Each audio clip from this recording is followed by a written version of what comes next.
Muito bem, meus queridos amigos, amigas, uma boa noite a todos e a todas. E é sempre um prazer e uma alegria muito grande receber cada um de vocês nessa casa abençoada, nessa casa iluminada.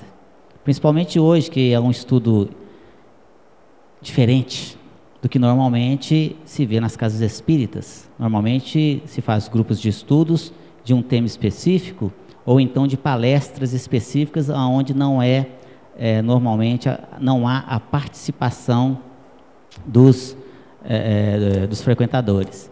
E nós resolvemos então, já há um pouco tempo atrás, estarmos aqui estudando um novo tipo de estudo, que é estudo de perguntas e respostas, um estudo espírita de perguntas e respostas, onde vocês podem fazer as perguntas de vocês, quaisquer elas que sejam, de qualquer assunto. O tema é livre, sintam-se à vontade, não precisam se identificar, façam as suas perguntas, serão direcionadas aqui, e na medida do possível e do conhecimento de todos nós aqui, tentaremos responder.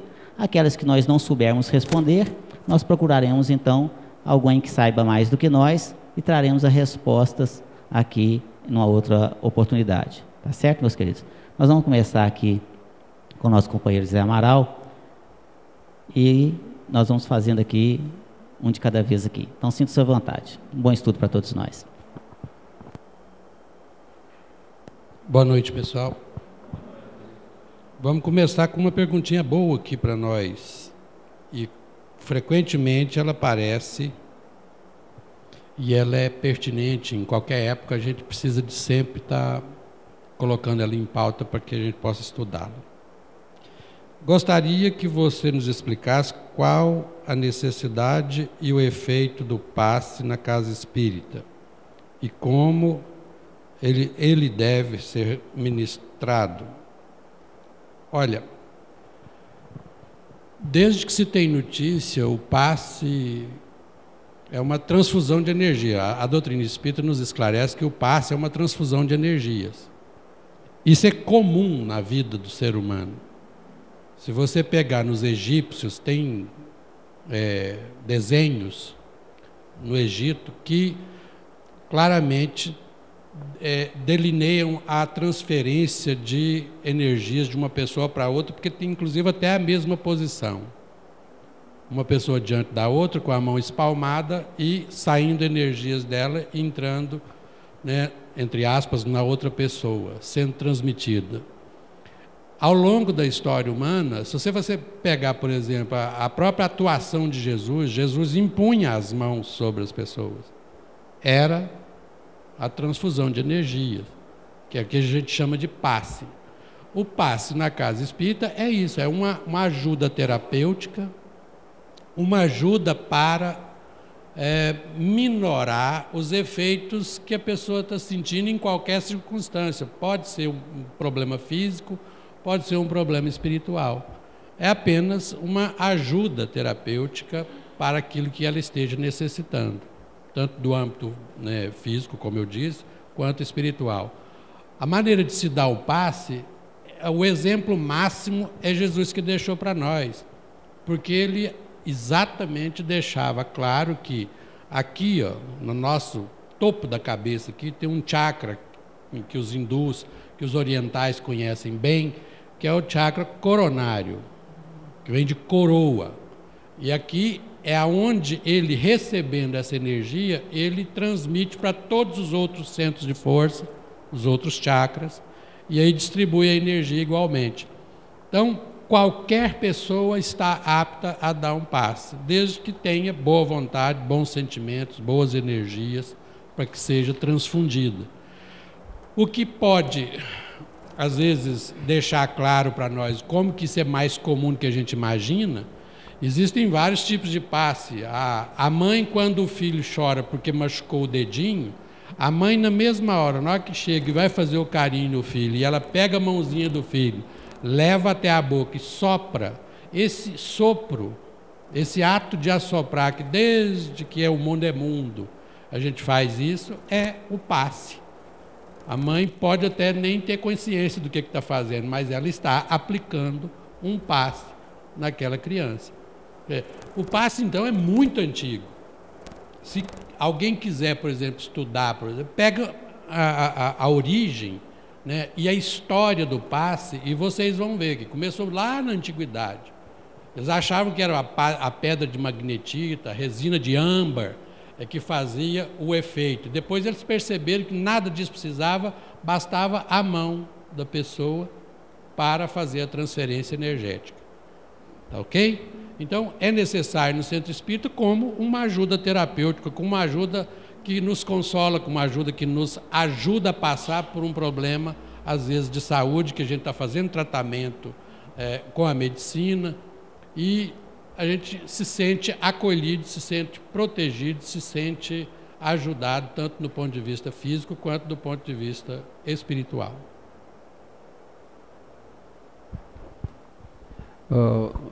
Eu gostaria de acrescentar ainda uma coisa tão importante, porque eu sou responsável por essa área aqui, e o Zé, tudo que ele colocou aí, está tudo muito bem. Só uma coisa que nós temos que acrescentar, além da boa vontade, hoje em dia, a pessoa tem que, a boa vontade seria o primeiro passo, uma pessoa tem que tomar conhecimento do que está fazendo, senão ele vira um autômato, ele vira um boneco na frente do paciente, certo? Ele tem que deter conhecimento sobre essa área. E hoje nós estamos procurando embasar os passistas num conhecimento muito grande, dado da necessidade hoje que a ciência acadêmica evoluiu demais da conta. E nós não podemos fazer as coisas empíricas, só por tentativa. Nós temos que ter conhecimento, saber o que nós estamos fazendo. Para isso que a casa aqui colocou à disposição daquelas pessoas que têm, né, essa boa vontade, e além disso, ter conhecimento para ser um passista eficaz, não é isso? Tem certas qualidades que ele vai ter que adquirir, então realmente ele vai funcionar bem. Eu continuo aqui.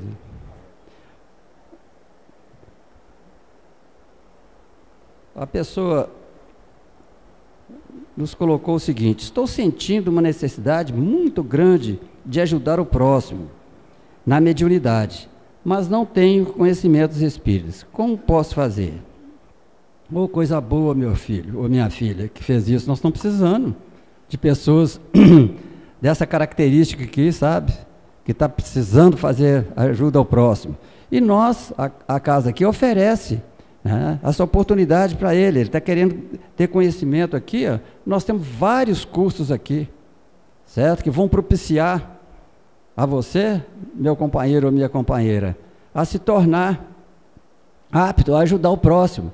Ou na mediunidade, né? Talvez você a detém, todo mundo é médium, mas a pessoa tem que ter, para frequentar uma reunião mediúnica, ela vai ter que ter uma mediunidade mais exacerbada, não é isso? Então, isso tudo ela vai tomar conhecimento, você vai tomar conhecimento e vai se colocar à disposição aqui da casa, que tem inúmeros locais onde ele vai poder trabalhar. Muitas oportunidades são dadas aqui a todos nós que queremos ajudar o próximo, ok? Interessante a pergunta que nos chega aqui. Boa noite. Hoje, no meio espírita, a palavra mais ouvida é transição planetária. A pergunta é: ela se dará naturalmente, como a noite encontra o dia, ou haverá uma interferência de seres de outros mundos que virão em discos voadores? Olha só. De fato, muito se comenta, pois o nosso planeta Terra hoje encontra-se no seu segundo grau de evolução, num planeta de provas e expiações, passando numa fase desta para um planeta de regeneração, não é? E às vezes as pessoas confundem, acham que o planeta ele vai mudar da noite para o dia. Não, até meia-noite é provas e expiações, e a partir da meia-noite para frente vai ser um planeta de regeneração. Não é assim que funciona, como o horário de verão, até tal hora e depois de tal hora. O processo ele é gradativo, e não é o planeta que muda, são os seres humanos que habitam no planeta que fazem o planeta mudar, né? É nós que estamos mudando. Viemos de um planeta primitivo, passando lentamente nos seus milênios e milênios e milênios para um planeta de provas e expiações, aonde agora o bem começa a se fazer mais presente. E aí nessa transição, por isso se chama transição, onde a humanidade sai dessa faixa de provações, de expiações, passando por uma faixa de regeneração, aonde então a humanidade será melhor. Olha só, não boa, melhor do que esta, porque depois nós teremos outras ainda, mas aí serão mais outros tantos milênios, milhões de anos, não é? Então, é um processo gradativo. Aqueles espíritos que estão reencarnando agora, né, e aí nós temos duas situações: aqueles que reencarnam numa última oportunidade, para que ele possa se melhorar e poder ficar aqui no planeta Terra, caso contrário, terá que ir para um outro local, onde ele vai poder ajudar aquele planeta, aonde ele vai, mas um planeta em grau inferior a este. E outros que estão reencarnando, espíritos missionários, que estão vindo inclusive de outros planetas, né, outros mundos melhores, para ajudar, são os missionários. Então a coisa está melhorando. Apesar de que hoje muitas pessoas veem na televisão achando que a coisa está ficando cada vez pior, não é verdade. Porque na verdade essas situações que estão acontecendo aí, né, é que dão publicidade. A televisão, a mídia é o que vende. Mas o bem impera, já começa a se mostrar, mas caminha de forma silenciosa. Em breve, esse em breve aí, leia-se entre aspas, né, meus queridos? Nós estaremos num planeta bem melhor. Uma pessoa escreve uma carta, literalmente uma carta, depois faz algumas perguntas. Entre outras coisas, ela foi casada, divorciada, mora com o marido, tenta manter uma vida semelhante a um casamento. E a pergunta básica é: que amor é esse que um não pensa no outro? O Senhor sempre diz que quando a gente reencarna, não reencarna no endereço errado. Qual será a minha missão na minha família? Todas as vezes que a gente chega numa família, na hora que a gente tem um programa existencial no mundo espiritual, e nesse programa existencial tem a possibilidade da gente constituir família com uma determinada pessoa, receber como filhos outras pessoas, esse conjunto de dados, eles podem ser trabalhados de acordo com as nossas necessidades, de acordo com as nossas capacidades de gerir isso aí. Obviamente a gente nunca vai pegar um programa existencial, porque é proibido isso, que a gente não dá conta de resolver. Sempre, todos os projetos existenciais que a gente faz, sempre são na altura, com folga, para que a gente possa conseguir resolver. É por isso que a gente casa-se com aquelas pessoas que a gente consegue resolver problemas. O problema é que quando a gente está no mundo espiritual, é muito fácil a gente ver as coisas. Quando a gente reencarna, aí a gente fica meio cego pela própria condição nossa evolutiva. E a nossa condição evolutiva ainda predomina o orgulho e o egoísmo. A gente está sempre querendo algo para nós. Não dá a alguém alguma coisa. A gente está sempre querendo levar a vantagem em alguma coisa. É por isso que numa discussão, por exemplo, familiar, a gente está sempre pensando assim: você não me compreende, você não me dá valor, você não me respeita. Olha, a gente nunca é capaz de fazer o contrário. Eu é que quero te respeitar, eu é que quero te dar valor, eu é que quero te fazer feliz. Quer dizer, já imaginou se as pessoas começassem a perceber que o ato de viver bem numa determinada família é um aprendizado para se viver em qualquer família? Qualquer família. Não importa qual é o tipo de espírito que está ali dentro. Se a gente aprende a viver com altruísmo, misericórdia, compaixão, a gente aprende a lidar com essas coisinhas pequenas, essas coisas que, no fundo, a gente não quer entregar. Às vezes a gente brinca em determinadas situações. Por exemplo, eu já vi pessoas chegar para mim, a gente fica estranho, porque eles acham que só porque a gente está aqui na frente fazendo palestra, a gente dá conta de resolver qualquer coisa. E às vezes a gente não está mal custando a dar conta de resolver os nossos problemas. Mas uma senhora chegou perto de mim uma vez e falou: eu vou pedir o divórcio do meu marido porque eu não aguento ele mais, ele é cheio de picuinha. Eu falei assim: qual que é o problema? Eu falei assim: ele aperta a pasta de dente no meio. Eu não aguento isso, Zé Amaral. E eu falei assim: e a senhora gosta que aperte a pasta de dente aonde? No pé, tem que ser no pé, porque aí você não tem que depois desperdiçar um monte de coisa. Você tem que ficar raspando aquele negócio ali para aproveitar. A única coisa que eu podia fazer, eu fui até grosseiro, porque eu não tinha outra coisa a fazer, porque como é que eu vou entrar numa discussão dessa? É o nível de egoísmo e de egocentrismo. Ou seja, o mundo que tem que ser vivido é o mundo que eu quero. Então, todo mundo tem que se adaptar ao meu mundo. E por que não? É o contrário. Jesus ensinou, foi exatamente o contrário. É o que é que eu posso fazer por você. Observe o exemplo de Jesus. Hora nenhuma ele chega perto de alguém e pergunta assim: o que é que você pode me dar? Ao contrário, toda vez que Jesus chega perto de alguém, ele fala assim: em que eu posso te ajudar? O que é que você quer de mim? Aqui, ó. Ele está sempre disposto a dar, a ver o que o outro... Só que na nossa mentalidade egocêntrica, isso aí é uma afronta. Você está doido? Aí a gente fica frouxo, a gente é bobo demais da conta, só para o outro, só para o outro, só para o outro. Mas e a gente? Que hora que ganha? Você ganha quando você dá. Francisco de Assis, São Francisco de Assis, é dando que se recebe. Por quê? Porque é lógico, você não dá o que não tem. Se você dá é porque você já tem. A única coisa que eu pude fazer então para ela foi: eu arranquei 5 contos do bolso e falei assim: só compra uma pasta de dente para a senhora e larga dele com ele. E quando estiver acabando, se a senhora não tiver, vem cá que eu dou mais 5. Nossa, se o problema é só esse, facílimo de resolver. Pelo amor de Deus, não briga por causa disso, não.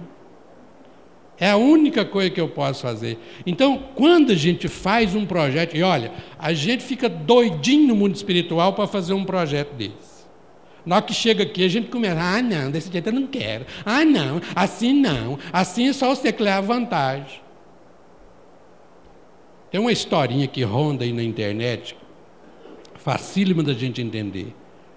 Diz que é uma mulher que ficava o dia inteiro: ah, eu não aguento esses meninos, nossa, esses meninos estão me dando nos nervos, está doido, eu não estou aguentando mais aquele emprego, meu Deus do céu, eu não vou dar conta, eu não aguento mais nem uma semana com aquele chefe.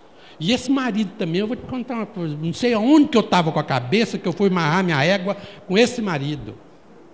De noite ela foi dormir, aí ela teve um sonho, o anjo da guarda dela virou e falou assim: olha, eu vim aqui só para te dar um recado.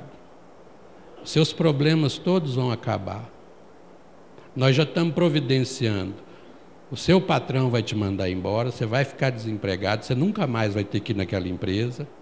Seu marido já arranjou uma outra, lindíssima, adora os seus 2 filhos.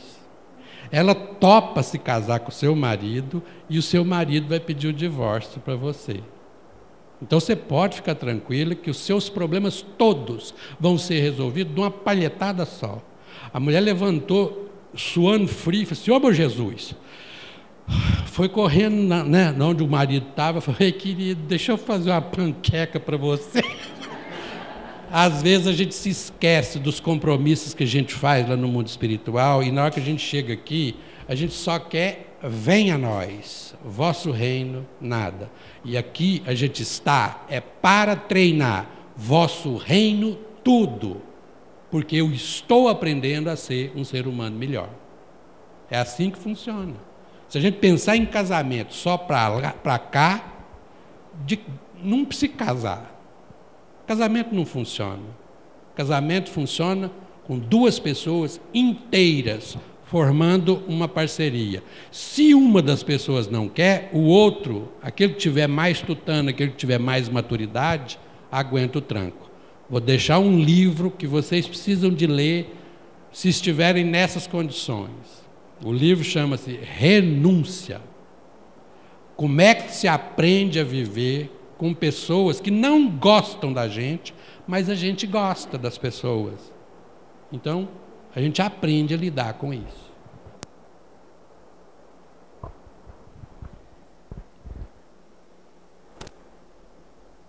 A pessoa que toma passe toda semana ficará livre de seus males? O fato de tomar passe, mas não mudar o comportamento, resolve? Oh, que pergunta ótima, viu? Essa pergunta veio a calhar. O passe, igual nós já comentamos aqui, principalmente o Zé, é realmente uma transfusão de energias, agora colocou. Agora, tem um problema,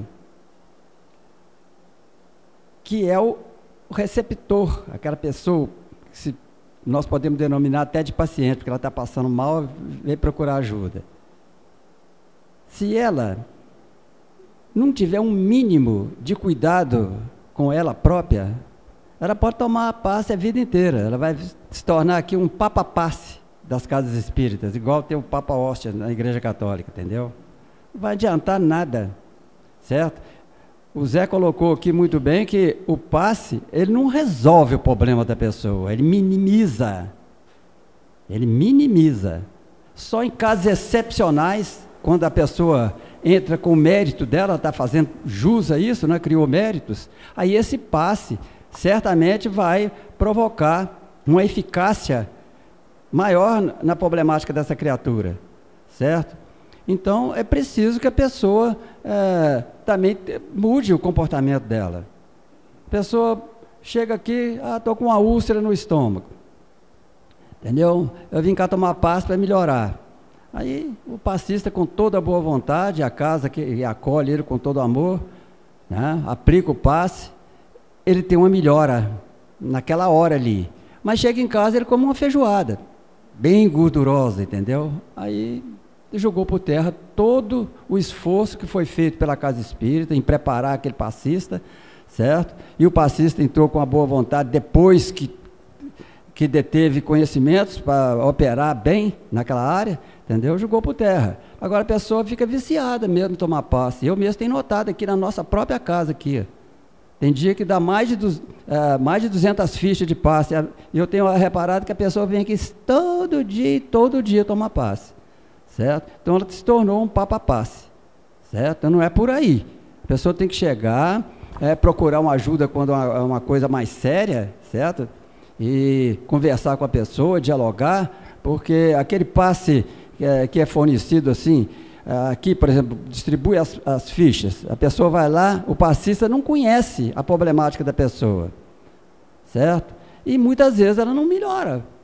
Porque quando a pessoa procura, eu acredito que o passe seria mais eficaz, igual um tratamento médico. A gente vai ao médico, se você não contar para ele o que você está sentindo, fica difícil dele receitar, não é isso? Fazer um prognóstico ou um diagnóstico seu. Agora, quando um passe é procurado, a pessoa conversa, dialoga ali, então fica com uma eficácia muito maior, entendeu? Você vai poder, além de aplicar o passe, aconselhá-lo, falar, isso que você não deve fazer, você tem que fazer isso, isso, isso e isso. Aí a melhora vai ser muito mais eficaz. É isso aí.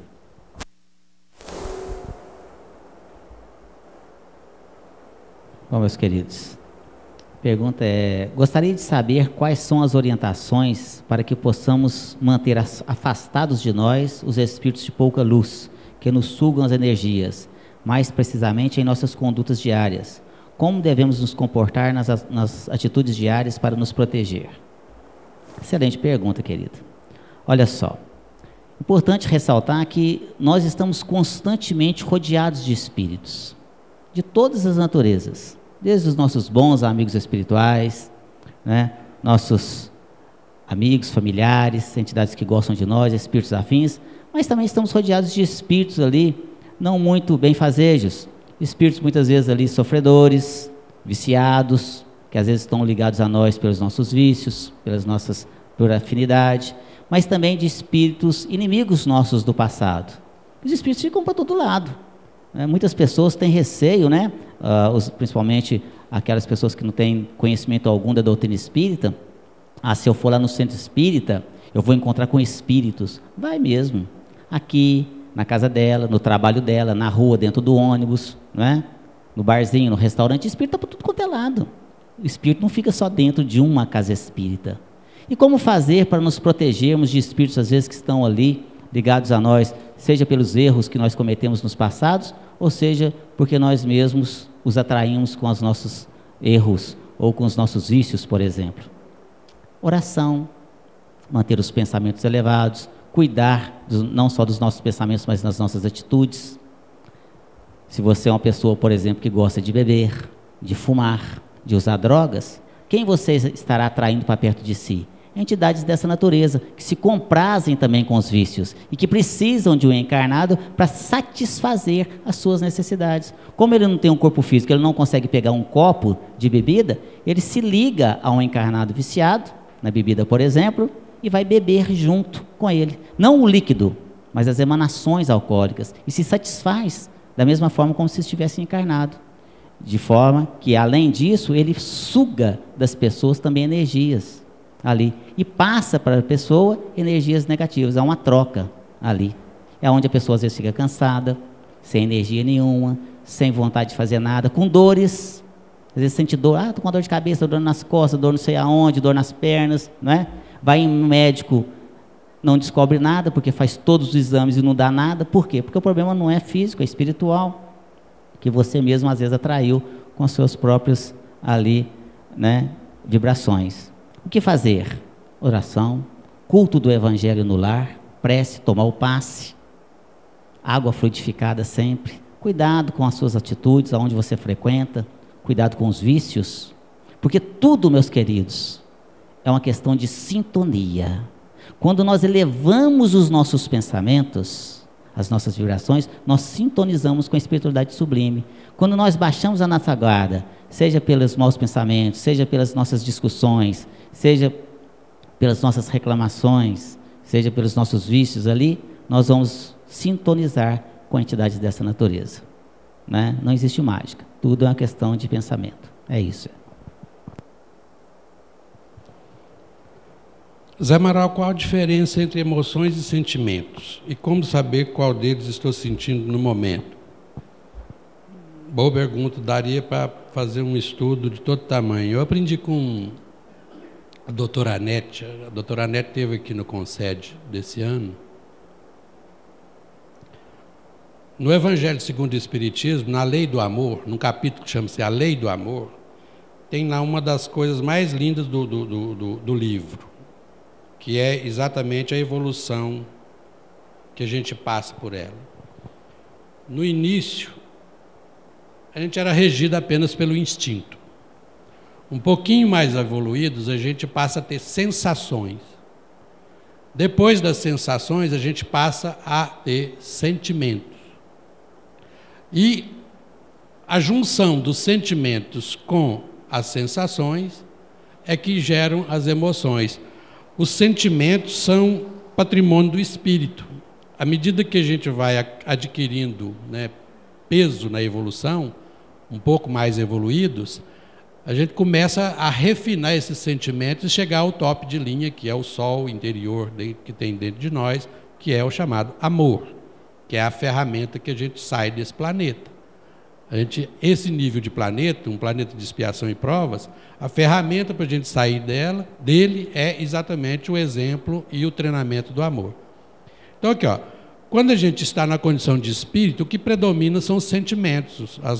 Os nossos padrões de vibração são dados pelos nossos sentimentos. A gente precisa de um corpo físico para ter sensações. Quando junta sentimento com as sensações, a gente tem as emoções.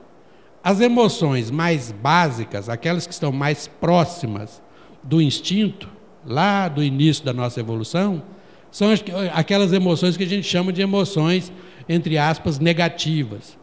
As emoções que estão mais próximas dos sentimentos são as chamadas emoções positivas ou as emoções superiores.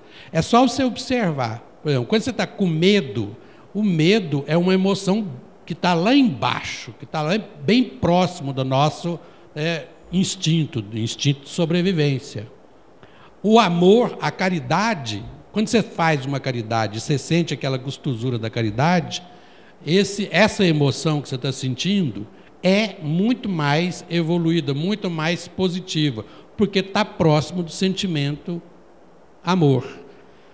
Se você quiser observar o que você está sentindo num determinado momento, é só você fazer essa análise. Um sentimento ruim, uma emoção ruim, isso significa que você está sendo, naquele momento, tendo a predominância do instinto, das bases de sobrevivência que nós temos. Que a gente tem que comer, alimentar, procriar, são básicas lá embaixo. Quando você eleva isso aí a uma categoria mais próxima dos tops dos sentimentos, significa que são as emoções superiores.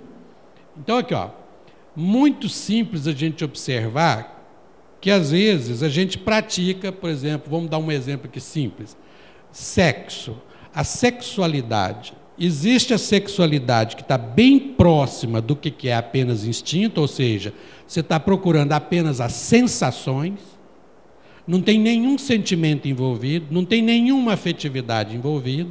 Então, qual é a qualidade desse sexo que está sendo praticado? Quase que é apenas a satisfação ou a tentativa de eliminar um pouco as tensões corpóreas, fisiológicas. Isso existem estudos recentemente que nos dizem o seguinte: o sexo, para ser completo, ele tem que ser sexo total, tanto no sentido fisiológico quanto no sentido emocional, afetivo, sentimental. Então, se não atingir os dois, você vai ficar sempre devendo, apenas no campo corpóreo, e não consegue atingir o nível do sexo total. Para gerar prazer no sexo, você tem que inundar uma coisa que a ciência descobriu há pouco tempo, que é o chamado circuito de papéis. Circuito de papéis, enquanto ele não encher, enquanto ele não transbordar, as outras partes do cérebro não recebem aquilo que está transbordando. Então, você não vai sentir prazer no sexo. Você pode até ter o orgasmo, mas não tem prazer. É aí que a gente começa a entender quais são as nossas emoções que estão muito mais próximo daquilo que é básico, daquilo que é material, daquilo que é meramente biológico, e aquilo que é próximo dos nossos sentimentos, que estão em sintonia com a espiritualidade.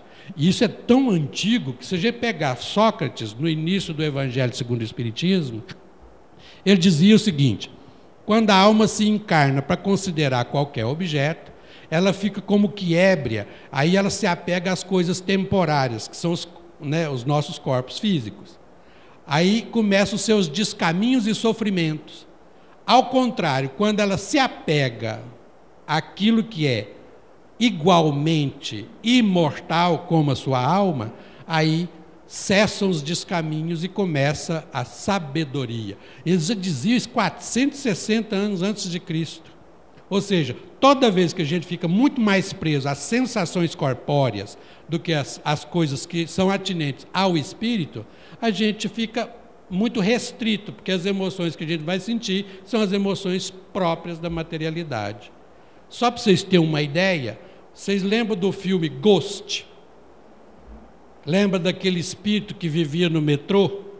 Ele sabia quebrar a máquina de cigarro para tirar o cigarro lá de dentro. Mas como ele não tinha um corpo físico, ele não tinha como sentir a sensação. Então, aqui, ó, ele sabia como é que mexia nas coisas, como é que atuava no campo físico, mas não podia fumar porque ele não tinha um corpo físico. Se ele quisesse fumar, ele precisava de alguém encarnado, que tem um corpo físico, que ao fumar vai dar a ele o mesmo prazer, a mesma sensação, como se ele tivesse um corpo físico. Aí ele vai juntar sensação e sentimento e vai ter uma emoção mais ou menos característica dessa condição. Perceberam como que tem copo vivo e como que tem gente que fuma para os espíritos nesse mundo afora?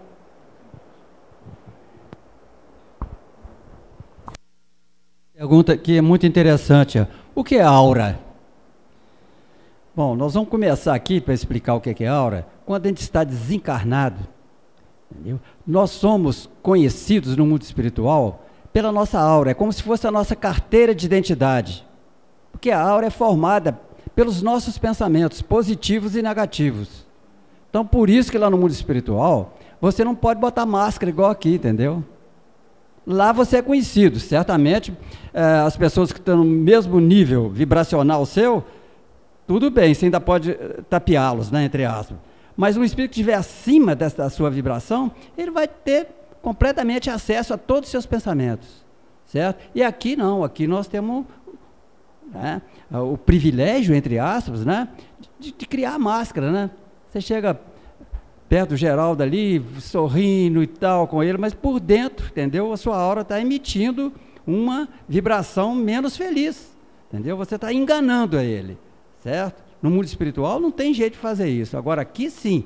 Então, é o conjunto, a aura é o conjunto dos nossos pensamentos. Se você tiver um pensamento positivo, de caridade, de amor e por aí afora, de conhecimento, de cultura, a sua aura vai ficando translúcida. Não é isso? É igual quando a gente encarna aqui, quando a pessoa já é assim, uma pessoa simpática. Ela irradia através da sua aura essa simpatia. E o contrário também, é a mesma coisa, né? Você pode ser antipático, certo? Porque você está sempre com pensamentos menos felizes. Então você irradia isso. Então a aura é uma coisa muito importante porque ela vai ser a nossa carteira de identidade no mundo espiritual. Nós vamos ser conhecidos, não é isso? No mundo espiritual exatamente pela nossa aura. Bom, queridos, a pergunta simples, de resposta também simples, o que é erraticidade? É de fácil explicação, mas as pessoas confundem muito, porque erraticidade as pessoas acham que vem de um contexto aqui de coisas erradas, né? O espírito está na erraticidade. Então o espírito está errando? Não. Erraticidade é o plano espiritual. O espírito que está na erraticidade é o espírito que está no plano espiritual, né? Então, não é que o espírito está errando aí, não, nós estamos na erraticidade. Até depois eu queria que o Sr. João completasse mais ainda essa palavra foi usada. Isso hoje em dia, certamente, nós não precisamos dessa palavra mais, certo? Nós podemos criar uma palavra que substitua mais plenamente, para trazer mais conhecimento. É claro que a pessoa está errando, é a pessoa que está andando sem destino, certo? Mas ela se confunde com o erro, entendeu? Com um defeito qualquer. Por isso nós temos que falar mundo espiritual, é muito mais simples. Nós estamos no mundo espiritual. Então o mundo espiritual é exatamente essa palavra aí que quer definir. Bem colocado. Erraticidade não é no sentido de erro, é no sentido de andar sem rumo. É exatamente a pergunta que vem aqui, porque o pessoal está preocupado. As crianças, quando desencarnam, recebem nas colônias instrução no que tange às desencarnações precoces, elas podem vagar nas regiões ambalinas, ou seja, elas podem errar na erraticidade, né? Seria mais ou menos a tradução de uma linguagem pesada, filosófica, no sentido mais positivo do termo, lá do século XIX, que é a linguagem que foi, né, escrita a doutrina espírita. Mas a gente contextualizando, a gente pode colocar como espiritualidade, local onde se vaga, né, às vezes em perturbação espiritual, que pode acontecer tanto aqui quanto lá no mundo espiritual. Existem pessoas que estão errando pelo mundo aí afora, estão vagando pelo mundo afora, e a gente encontra com muitos deles. E não precisa, às vezes, ser esses andarilhos, não. Pode ser qualquer pessoa que, às vezes, não tem um objetivo, não sabe para onde que vai, não sabe o que quer da vida. É um errante, literalmente um errante. Aqui vamos responder. Crianças, quando desencarnam em tenra idade, dizendo menos de 7 anos, é muito provável que elas passam para o mundo espiritual e já de imediato, algumas delas, dependendo da evolução, já voltam à forma adulta. Outros, às vezes, já pegaram um automatismo muito acentuado, psiquicamente elas não têm um desenvolvimento evolutivo que lhe dá a condição de fazer essa transição rápida, tem que passar pelas fases da infância, pela fase da juventude. Só que esse tempo é bem mais restrito do que quando a gente está encarnado. Isso não precisa durar o mesmo tempo que dura aqui enquanto estamos encarnados. Existem outros casos, por exemplo, que as crianças estão dormindo no berço. Você está aqui, ela está encarnada aqui, às vezes criança de 1 ano de idade no bercinho dormindo. Enquanto ela está dormindo, ela, em espírito, está no mundo espiritual, na sua forma adulta, dando aula em universidades de ponta. Casos são narrados nas obras de André Luiz. Então, várias situações podem acontecer. Existem crianças, existe no mundo espiritual locais que são próprios para as crianças. Um livro, Entre a Terra e o Céu, você vai ter vários exemplos de crianças que vão para o mundo espiritual e precisam passar por esse período de adaptação lá. Então, é uma maneira de explicar, e eu gostaria, inclusive, até de remeter vocês a esse livro, Entre a Terra e o Céu. São casos que são, para aqueles que estudam a doutrina espírita, extraordinários para que a gente possa entender o que acontece com as nossas crianças, mesmo quando elas encarnam, o processo de encarnação e o processo de desencarnação. Vale a pena dar uma olhadinha lá, tá ok? Mas todas têm, né, muito, mas muito acentuada a ajuda dos amigos espirituais.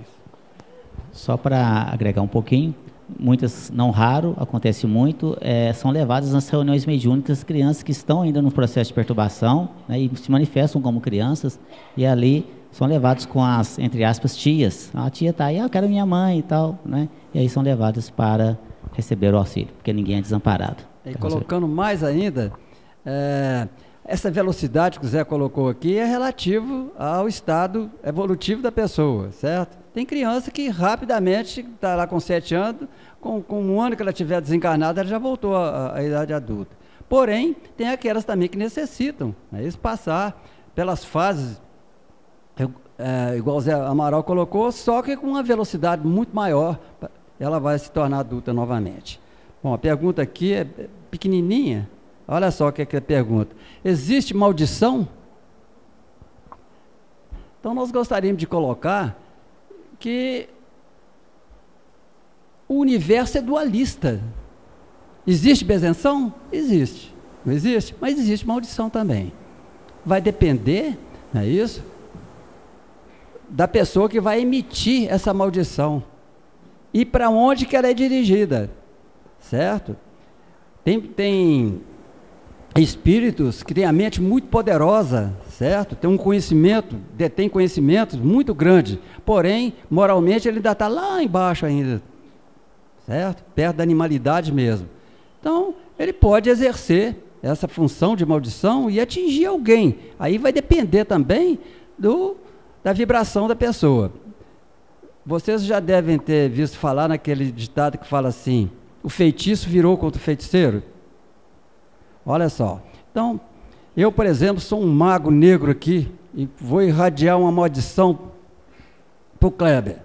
Mas acontece que o Kleber está numa vibração muito maior do que aquela que foi emitida pela minha, colocar maldição entre aspas. Então, o que vai acontecer? Ele vai estar protegido. Essa vibração menos feliz que eu emiti para ele, ou maldição, vai chegar, vai para ele, mas vai rechicotear e vai voltar para o emissor. O feitiço virou contra o feiticeiro. Então, existe maldição sim. Porém, tem esses recursos, né? Nós temos proteção contra ela, né? Sr. João. Oi.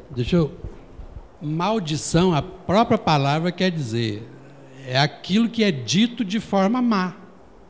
Se você acreditar, acreditou. Se você não acreditar, se você não tiver sintonizado com isso, acabou. Ué. Você está livre do problema. O problema é você acreditar. Isso era muito utilizado nas guerras de tribos. Lá no início do mundo.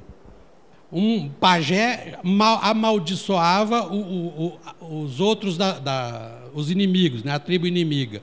Se a tribo inimiga achasse que aquilo era verdadeiro, ele tinha poder para fazer aquilo, começava todo mundo a sentir as mesmas coisas.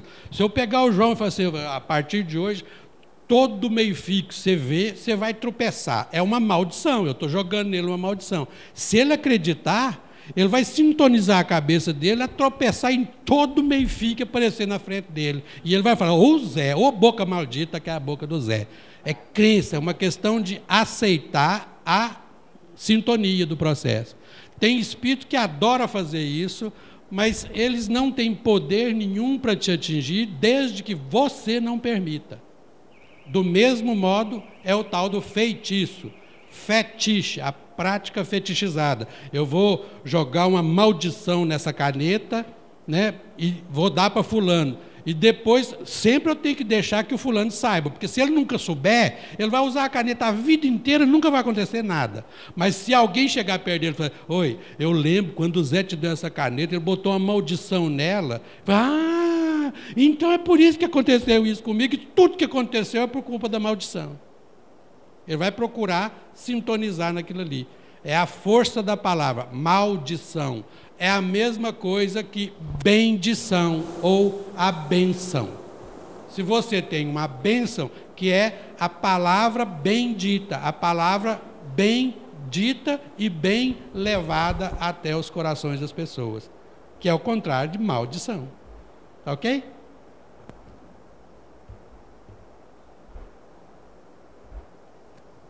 Nosso tempo está quase. Vamos responder a última pergunta aqui. Na visão espírita, o que são anjos e demônios? São espíritos, né? Bons espíritos e espíritos que ainda estão no mal. Não é que são maus, não foram criados maus, né? Não existe demônio, capeta, Satanás. Deus não criou o espírito mau. Nós nos tornamos maus no decorrer da nossa caminhada, pelo nosso próprio egoísmo, pela vaidade, pelos nossos defeitos, enfim, pelos nossos vícios. Então, na verdade, essa palavra demônio, né, daimon, na verdade significa gênio. Então, gênio bom, gênio ruim. Então, na verdade, anjos são o quê? Espíritos bons. Então, ali, são os santos. Olha para você ver, Santo Agostinho, São Francisco de Assis, gracinha dele, Madre Teresa, Chico Xavier, né, Gandhi, João Paulo II, e vai por aí afora. Então são espíritos maravilhosos que vieram com missões, como espíritos missionários, e tantos outros desconhecidos por nós, que fizeram o seu trabalho maravilhoso aí na área da ciência, por exemplo, e que ajudaram muito a humanidade. Mas tem outros que são espíritos aí, que estão ainda perseverando nos erros, né, na escuridão das trevas e da ignorância, mas que um dia vão encontrar a luz, e aí chegarão nessa condição de angelitude, porque é lá que é o nosso destino. Todos nós somos criados iguais, simples e ignorantes, mas com o mesmo propósito, de nos tornarmos bons. Tá certo, meus queridos? Nosso tempo termina, né? Vamos agradecer a todos vocês. Muito obrigado, meus queridos.